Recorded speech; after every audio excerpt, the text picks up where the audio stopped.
Today we are going to be reacting to this assignment which was given to a ninth grade class in Long Island, New York. It was so awful that there is a petition regarding it. It says, "We express deep concern over a recent assignment given to the ninth grade Global Honors History class that contained Islamophobic misinformation." So without further ado, let's take a look. And just keep in mind, when it comes to these sorts of assignments, they ask questions that you have to answer in a way that the teacher deems correct. So if they are pushing a particular agenda of misinformation, it can have a devastating effect on the students. Islam in the modern world. The following aspects of Islam have often been criticized by outsiders. Okay, so there we go. First sentence. The following aspects of Islam have been criticized by outsiders. Okay, let's start. Let's just lay the whole foundation that we are going to criticize Islam, rather than portray Islam in a way that Muslims themselves and Islamic scholars would show the world. From the very outset, they're going to focus on things that outsiders, non-Muslims, criticize about Islam. That is just the first sentence. Let's see the second sentence. Porda is the idea that women should serve and obey their husbands. All right, so what is porda? Because this is not an Arabic word. There is no P in Arabic. Porda, from Hindi Urdu, meaning curtain, is a religious and social practice of gender partition prevalent among some Muslim and Hindu communities. So the very first thing that they start talking about is a concept that isn't even directly attached to the religion. This is some sort of cultural practice. I'm not saying that it's against the religion. I'm not saying that it is a part of the religion. It's something I'm not familiar with because I don't speak Urdu. But the first thing that they want to start talking about is women serving and obeying their husbands. It continues, many women are kept in seclusion and behind veils. By putting women in an inferior position, Islam has limited their contributions to society. So in the very first 4 sentences of this assignment, they're telling students that Islam is criticized heavily by outsiders. They attach this idea of porda, which is some sort of, I guess, subcontinent cultural thing, which I'm sure he's misrepresenting anyway because he's attaching it specifically to Islam. And this is the first thing he's mentioning about Islam, as if this is what Islam is about. As if the main priority and focus of all the prophets of Islam throughout history was the revolutionary idea that women should serve and obey their husbands and be kept in seclusion behind veils. Now look, I don't think 2 wrongs make a right. However, sometimes holding a mirror up to somebody and giving them a taste of their own medicine can help them understand what's wrong with their behavior. So just imagine that there was a teacher in one of these schools and they had an assignment that was entitled Disbelievers in the Modern World. And it started off by saying promiscuity is the idea that women should have illicit relations with as many men as they want outside of marriage. They walk around society and post themselves on the internet, wearing as little as they so choose, sometimes nothing at all. By normalizing such behavior, this is breaking down the family. It is reducing the value of women. It is causing them to make mistakes that they will regret for the rest of their lives. And it is leading many of them to live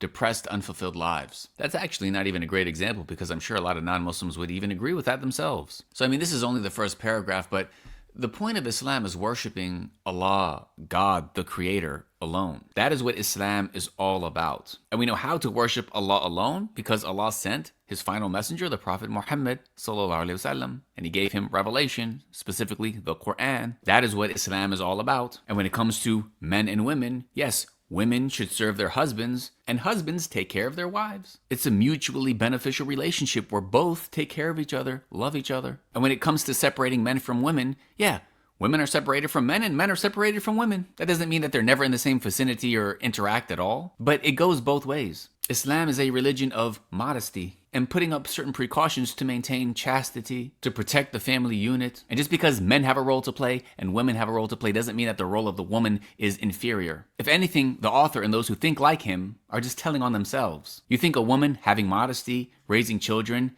is something that's inferior? To what? To going out and trying to earn money? Sounds like a personal problem. Anyways, let's not get ahead of ourselves. The point of this is that this is being taught to 9th graders at a public school. All right, let's get into the second paragraph. It says, many Muslims have a fatalistic attitude toward life. Muslims believe all things happen because God wills it. Thus, some Muslims often will not try to change their problems because they feel that God has planned it that way. SubhanAllah, you know, being biased and pushing an agenda is one thing, but he's also objectively wrong about the religion.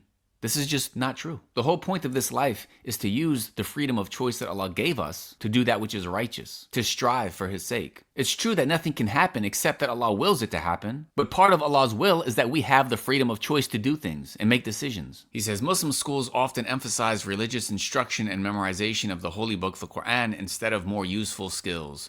أعوذ بالله من الشيطان الرجيم. More useful skills than memorizing the Book of Allah. What skills does he say? He says computer instruction, writing skills, technology, and reading often take a back door to learning about Islam. Muslim traditions have often closed the door to new ideas. Look, first and foremost, the most important thing, of course, is going to Jannah. So we'll see in the hereafter what was a more useful skill, learning about Islam or learning about computer instruction and writing skills. And of course, Islam is not against learning other skills. In certain cases, people learning about these things is a communal obligation. But how disrespectful is that to belittle people who are studying the Book of Allah? Anyways, I think this is enough. You understand how ridiculous and absurd this this assignment is. But let's see the questions. Question number 1. Explain how purda and a traditional Quranic education have held back progress in the Arab world. Imagine you send your kids to a school like this, and this is what they're taught. And these are the questions that they are told to answer, based on the skewed, biased misinformation they were given. What is the attitude of traditional Islamic law towards amusements such as movies and alcohol? Also, alcohol is an amusement, is it? How many lives have been ruined because of the amusement of alcohol? What is the attitude of traditional Islamic law towards women's rights? Anyways, brothers and sisters, you can see this is the agenda that,